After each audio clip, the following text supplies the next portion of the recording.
إن الحمد لله نحمده ونستعينه ونستغفره ونعوذ بالله من شرور أنفسنا ومن سيئات أعمالنا.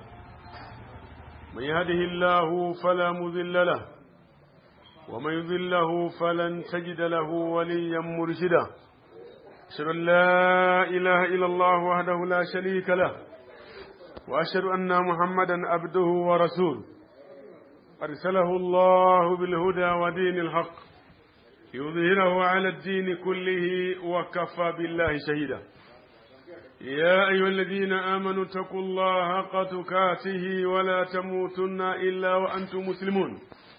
يا أيها الناس اتقوا ربكم الذي خلقكم من نفس واحدة وخلق منها زوجها وبث منهما رجالا كثيرا ونساء واتقوا الله الذي تساءلون به والأرحام إن الله كان عليكم رقيبا.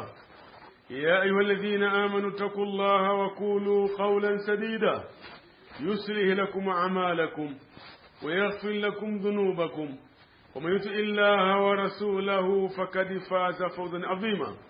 ثم أما بعد فإن أحسن الحديث كتاب الله وخير الهدي هدي محمد صلى الله عليه وسلم وشار الأمور محدثاتها فإن كل محدثة بدعة وكل بدعة ضلالة وكل ضلالة في النار.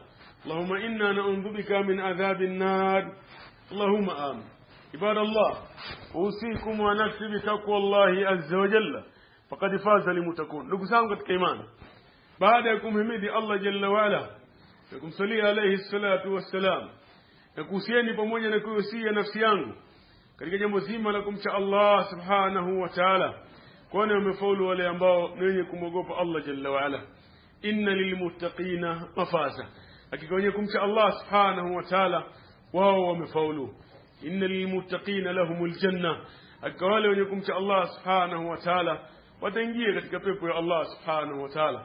Ndugu zangu katika imani, tupo katika khutbatul Jumaa, kutuba ambazo Waislamu wanakumbushana mambo mbalimbali yanayohusu dini yao, yale mazuri waweze kushikamana nayo na yale mabaya waweze kujiepusha nayo. Ni ukumbusho kila wiki ambao Waislamu wanakumbushana. Ndugu zangu katika imani, fadhlu ilmi wa ahlihi, ubora wa elimu na watu wake. Kwa nini fadhlu ilmi wa ahlihi? Kwa sababu dunia ambayo sisi tunaishi sasa ni dunia ambayo sharafu na utukufu wa elimu, elimu shar'i, utukufu wake umetoweka. Lakini pia sharafu ahlihi, utukufu wa watu wake pia umetoweka. Huwezi kulinganisha zama ambazo tunaishi na zama zile ambazo waliishi salaf. Ni zama ambazo elimu ilipata hadhi yake, elimu ya dini ilipata heshima yake, lakini pia watu wake pia walipata heshima yao. Ndugu yangu katika imani, Qur'ani na Sunna zimetuhimiza sana juu ya kufahamu jambo hili, na pia as-salafu salih wamezungumza sana kusema jambo hili ni jambo lilo tukufu kwa mkubwa kulinganisha na utukufu wa aina yoyote. Ndugu zangu katika imani, tunafahamu ya kwamba elimu, hasa elimu ya dini ndio kila kitu. Kwa nini? Kwa sababu elimu ya dini ndio kitu kinachotangulizwa kabla ya kitu cha aina yote. Al-Imam al-Bukhari rahimahullah ta'ala katika Sahih al-Bukhari kitabu al-ilm bawa baban babu al-ilm qabla al-qawl wal-amal, mlango unazungumzia elimu kabla ya kauli na vitendo. Maana yake Muislamu haruhusiwi shar'an kutenda wala haruhusiwi shar'an kuzungumza isipokuwa baada ya kuwa ana elimu na hicho ambacho anataka kuzungumza. Ndugu yangu katika imani, kama Waislamu wangelazimiana na mabadai hizi, kama Waislamu wangelazimiana na misingi hii ya kwamba hapaswi Muislamu kuzungumza wala hapaswi Muislamu kutenda isipokuwa baada ya kuwa na maarifa na kile ambacho anataka kitende, baada ya kuwa na maarifa ya kile ambacho anataka kukizungumza. Ndugu yangu Muislamu, Uislamu huu ungekuwa ni Uislamu ambao ishna ala saada, tungeishi katika saada ya wazi kabisa, na kwamba khilafati katika umma wa Kiislamu zingetoweka moja kwa moja, na khilafati pia katika ashabul manhaji salafi pia zingetoweka moja kwa moja. Kwa nini? Kwa sababu watu wake wanakuwa wanalazimiana na misingi ile ya kisheria ambayo ingekuwa wakilazimiana nayo, basi inawapa njia ya kufika katika malengo yao. Ndugu yangu katika imani, Allah subhanahu wa ta'ala ambaye ndiye alimtuma Mtume sallam katika jaziratul Arab, aya za mwanzo kabisa ambazo an-nabii alayhi salam zilishuka kwake ilikuwa katika miongoni mwa hizo aya ni aya inayosema ikra bismi rabbikal ladhi khalaqa, soma kwa jina la mlezi wako ambaye ameumba. Hii aya ndugu yangu katika imani, ikra bismi rabbikal ladhi khalaqa, ni aya ambayo miongoni mwa aya za mwanzo kushuka kwa Mtume sallallahu alayhi wasallam. Maana yake risala aliyokuja nayo Muhammad alayhi salatu wasalam ni risala ambayo imefunguliwa na sala la hathu ala talab alilm, kuhimizwa juu ya kutafuta elimu. Na aya ikra bismi rabbikal ladhi khalaqa, wanasema ikra ni katika afali mutaaddi, ni katika vitendo ambavyo vinapinduka, la taktafi bil fa'il inma ta'adda ila maf'ulun bihi, ni vitendo ambavyo vinahitaji chenye kusoma. Maana yake ingekuja ikra alquran, soma Qur'an, lakini Allah subhanahu wa ta'ala akaondosha maf'ulun bihi, wanasema watu wa balagha itaumul faida, ili faida iweze kuenea. Maana yake Waislamu wanataka kusoma chochote kile ambacho kipo katika dunia yao, kiwe na maslaha ya kidunia na kiwe na maslaha ya kidini, basi vyote vinatakana waweze kufuatilia na kuvielewa. Kwa maana kwamba katika haya yote ambayo Muislamu anatakana ayasome, basi Qur'ani na yale mafundisho ya dini yanapewa al-aulawiyati, yanapewa ule umwanzo, kwamba Muislamu vivyote vile itakavyokuwa lazima haya mambo aweze kuyazingatia. Ndugu yangu Muislamu, wale salaf walielewa hilo, masahaba walielewa hilo, lakini pia matabi walielewa hilo, matabi tabiina walielewa hilo, na aimatul huda pia walielewa hivyo, kwamba hili jambo ni jambo linapaswa litangulizwe. Lakini utakapoangalia katika zama ambazo sisi tunaishi, zama ambazo watu wake rakanu ila dunia wa manafiha, wameegemea katika dunia na manufaa ya kidunia, na kwamba masala ya dini haya hawashughuliki nayo, masala ya dini haya hayana mpango kwao. Naweza kusema kwa nini hawana mpango kwao? Ni kweli hawana mpango nao. Wanasema lisanul hali afsahu min almaqal, ulimi wa uhalisia unasema kweli kushinda ulimi wa mazungumzo. Ndugu yangu Muislamu, achilia wale ambao wapo mbali, achilia wale ambao wapo mbali, hao ambao tupo nao msikitini, hao ambao tupo nao msikitini, kila mmoja katika sisi naiulize nafsi yake, ni kipi kwenye maisha yake alikipa kipaumbele? Kila mmoja katika sisi aulize nafsi yake, ni kipi katika maisha yake alikipa kipaumbele? Je, alitoa kipaumbele katika swala la tahsili ya elimu shar'i, kwamba yeye anapambania swala la kuifahamu dini yake, au aliipa kipaumbele dunia yake? Bali insan ala nafsihi basira walau alqa ma'adhira, bali mwanadamu yeye anaifahamu nafsi yake vizuri kabisa. Yeye ni mjuzi wa kufahamu ni kipi kinamshughulisha, yeye ni mjuzi wa kufahamu ni kipi amekiweka ni kipaumbele, yeye ni mjuzi wa kufahamu ni kipi ndicho ambacho maslaha yake anayalinda zaidi. La shaka kwamba utakapojiuliza hilo swali na ukapata jawabu, utajua kwamba ni Waislamu wengi hawana mpango na swala hili la dini, ni Waislamu wengi hawana mpango na swala kufuatilia dini yao.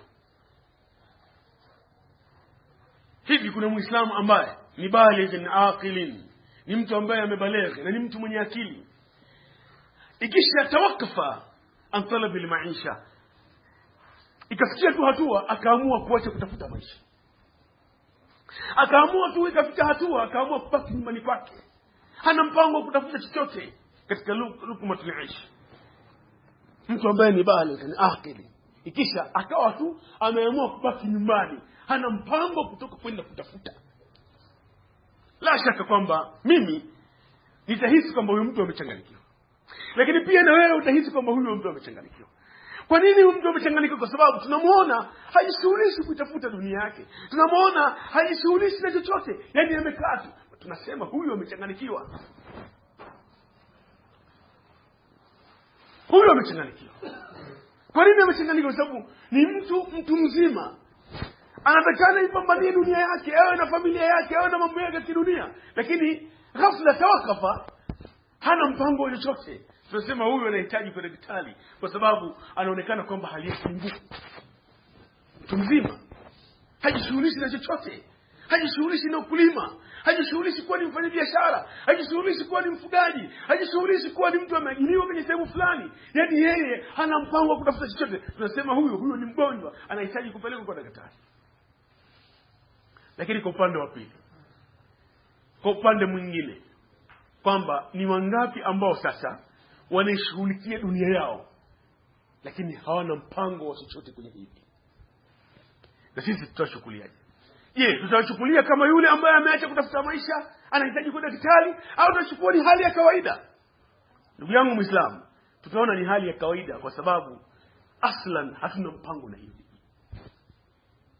Hatuna mpango nayo. Ndimi kweli saa nyingine ninazungumza. Mipango kweli saa nyingine tunaweka, lakini lisanul hali afsahu min almaqal. Ule utendaji kazi sasa wa yale tunayozungumza, ule utendaji kazi sasa wa ile mipango tunaiweka, hili ndilo litatufanya sisi tufahamike kwamba kweli tuna mpango na hii dini. Kweli tunaumia kichwa kama tunavyoumia kichwa kwenye mambo yetu ya kidunia. Kweli tunahangaika kama tunavyohangaika mambo yetu ya kidunia. Kila mmoja hilo analifahamu na kila mmoja hilo analitambua kwamba sisi tunachohangaikia ni dunia yetu, dunia ambayo unaweza ukaishi miaka 30, ukaishi miaka 40, ukaishi miaka 50, lakini siku ya masiku maana yake unaiacha. Siku ya masiku unaiacha.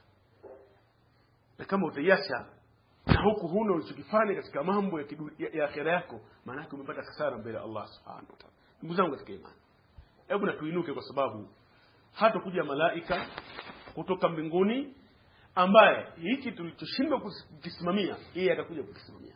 Isipokuwa sisi tutakuwa ni masuli kwenye hili na tutaishi, muda wetu utaisha, na Allah Subhanahu wa Ta'ala huenda akaleta watu wengine ambao watakuwa na mpango na hii dini kuliko sisi ambao tupo. Aqul ma tasma'un, astaghfirullah li wa lakum wa sallu min astaghfiruhu wal barul karim.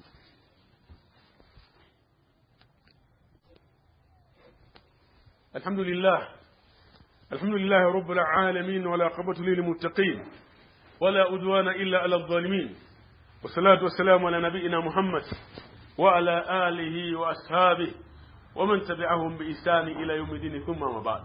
ndugu zangu katika imani, sharafu ya elimu katika ulimwengu wa Kiislamu ni jambo ambalo halijifichi kwa yote, kwa sababu aya ambazo zipo katika Qur'ani nyingi zinaonyesha utukufu wa swala la elimu. Wa qul rabbi zidni ilma, sema Muhammad na kuomba Allah unizidishie katika elimu.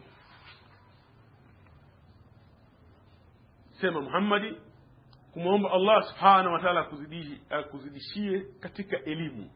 An-Nabii alayhi salatu wasalam, Allah jalla wa ala amtaki Allah ziada katika elimu.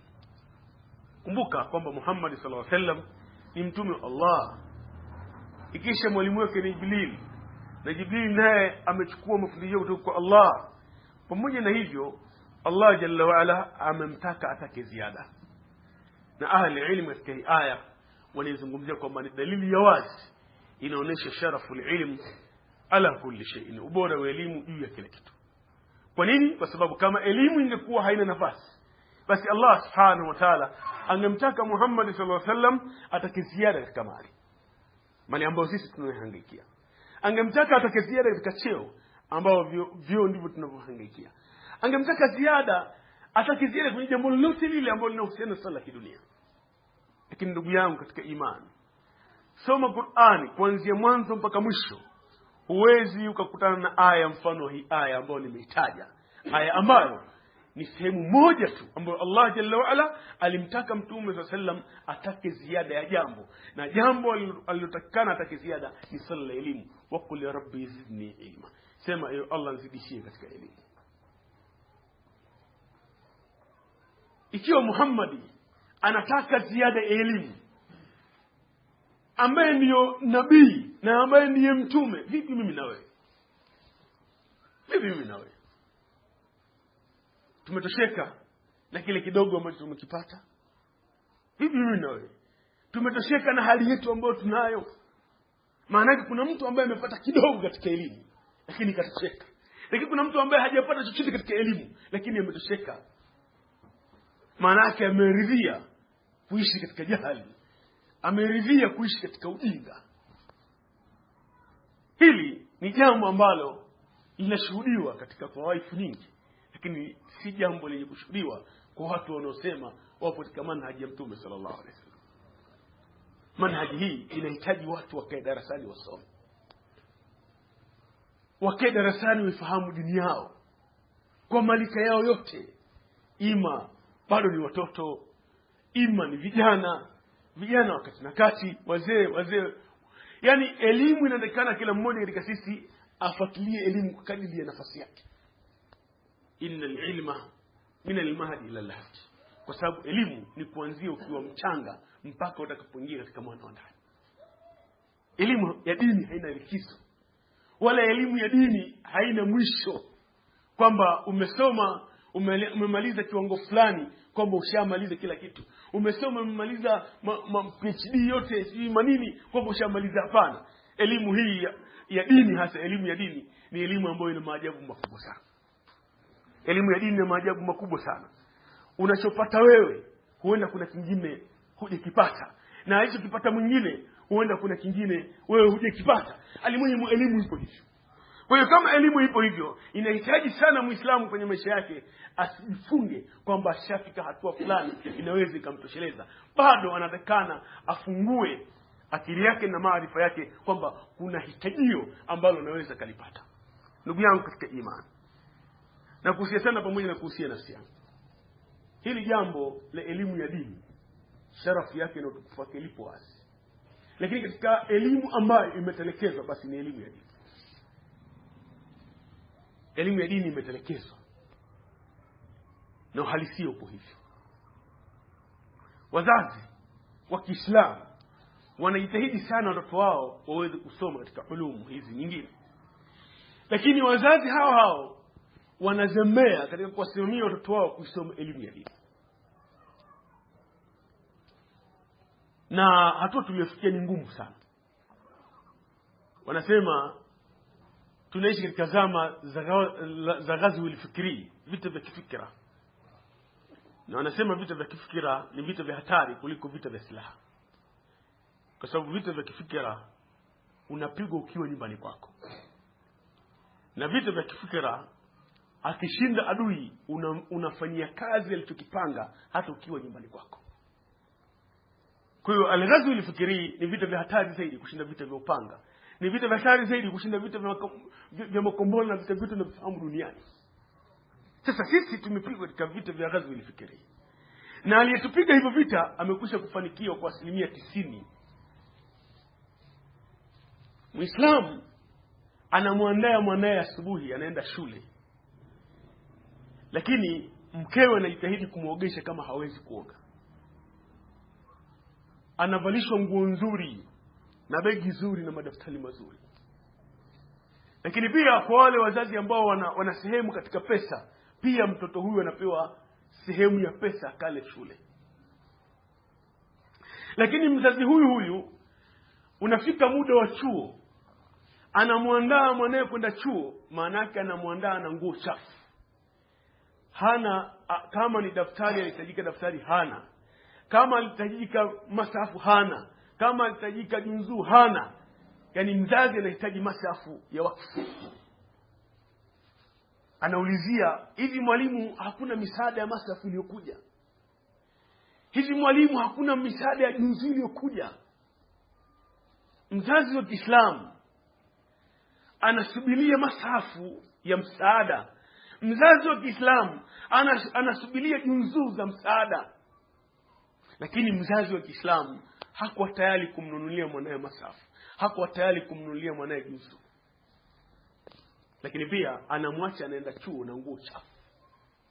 Sasa unajiuliza swali kwamba kuna nguvu gani ambayo ilimsimamia asubuhi amsimamie mwanae amvalishe nguo nzuri, begi nzuri? Kuna nguvu gani iliyotumika? Alafu pia kuna nguvu gani jioni iliyotumika? Mtoto anaenda hajulikani anaenda wapi. Maana yake adui ashafanikiwa. Adui amekwisha kufanikiwa. Kwamba alimwandaa mtu na huyo mtu amekwisha kumwandaa na amefanikiwa. Ndugu yangu Muislamu, kwenye huu mtego tulionasa, kama watu hawatokuwa na azima ya kweli, sisi kwa umri tuliokuwa nao 100 mpaka 100, huu umri huu tuliokuwa nao wa hii 100 hii itaondoka, alafu itakuja nyingine na hakuna tutakachofanya katika hivi, kwa sababu tushapigwa na adui ashafanikiwa. Mzazi huyo ana uwezo wa kuuza shamba ampeleke mtoto wake shule, lakini mzazi huyo hana uwezo wa kuuza shamba ampeleke mtoto wake madrasa. Uwezo hana. Lakini mzazi huyo anaweza akakopa, akaingia madeni makubwa amsomeshe mwanae katika ulumu hizo, lakini mzazi huyo hana uwezo wa kuingia kukopa kumsomesha mwanae dini. Hiyo ndiyo hali ya Uislamu wa sasa wanapoishi. Illa ma rahma rabbi, siku wale wachache ambao Allah amewasimamia, na aliyosimamia ni wachache sana, lakini wengi tushaumia. Ndugu yangu Muislamu, laiti tungejua sharafu na fadhila ya elimu hii ya dini, na kwamba hii elimu ndiyo kila kitu katika maisha yetu ya dunia na maisha yetu mbele ya Allah, basi hili jambo tungelipa kipaumbele. Lakini kwa sababu tumeshasahau na adui ameshatumaliza, tunaongea alafu kumaliza yanakuwa ni kalamu almasjidi. Kalamu almasjidi tunaachia msikitini. Maana tukitoka nje ya mlango wa msikiti kila mtu ana mipango yake. Lile lilozungumzwa linaachiwa pale pale msikitini. Hiyo ndio hali ya Uislamu. Niwahusie sana ndugu zangu katika imani. Swala la elimu ya dini ni swala moja kubwa. Man salaka tariqan yaltamisu fihi ilma sahala Allahu bihi tariqan aljanna. من غدا إلى المسجد لا يريد إلا أن يتعلم خيرا أو يعلم كان له من الأجر حاجة تامة hijratu. Hadithi kama hizo. Anayetoka nyumbani kwake kwa muda wa mapema anaelekea msikitini, hakusudii isipokuwa kujifunza au kufundisha, huyo anapata ujira wa hija iliyokamilika. Man salaka tariqan yaltamisu fihi ilma sahala Allahu bihi tariqan aljanna.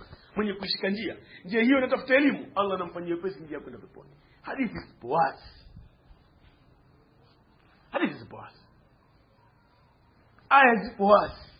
Sasa kilichotuumiza sisi ni nini? Ni kukumbushe ndugu yangu, adui ashafanikiwa. Tunafanya kwa mujibu alichotaka tufanye. Adui ashafanikiwa. Tunafanya kile alichotaka tufanye.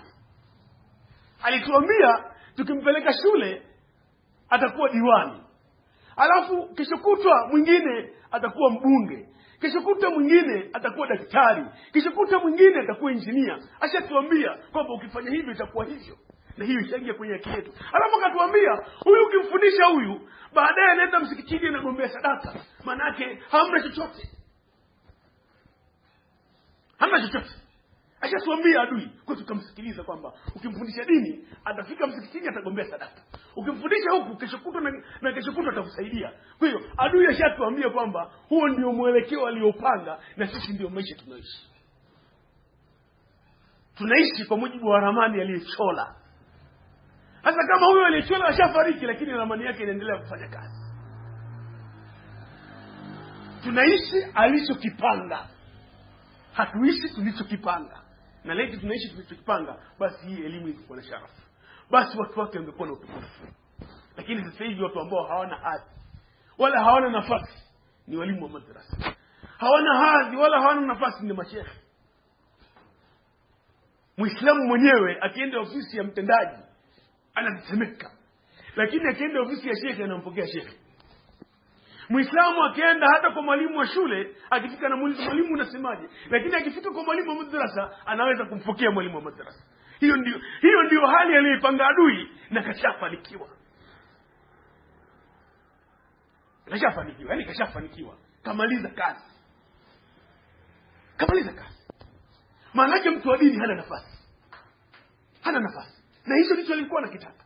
Hapo juzi ilikuwa mtu wa dini ndio khalifa, alikuwa mtu wa dini ndio wali, alikuwa mtu wa dini ndio kamanda. Lakini yeye adui hakutaka hivyo. Mfumo akaugeuza, kwa maana mtu wa dini ni mtu ambaye la shay, ibara Allah ni ibara, hamna kitu. Na sisi tumekubali kwamba mtu wa dini ni ibara, hamna kitu. Ndugu zangu katika imani, lazima tufanye mabadiliko kama tunakusudia kujinusuru sisi na kunusuru kizazi chetu. Alafu pia kuchonga na sisi njia ya wale watakaokuja baada sisi kuondoka. Naomba Allah subhanahu wa ta'ala atufundishe katika dini yake. Naomba Allah subhanahu wa ta'ala atujalie kuwa ni wenye kuwasimamia watoto wetu katika sala kuisoma dini yao. Naomba Allah subhanahu wa ta'ala atupe mwisho uliokuwa mwema. Allahumma inna nas'aluka min khayri ma sa'alaka min Muhammad sallallahu alayhi wasallam wa na'udhu bika min sharri ma sa'alaka min Muhammad sallallahu alayhi wasallam. Talimu sana unalika albalagh wa la hawla wa la quwwata illa billah.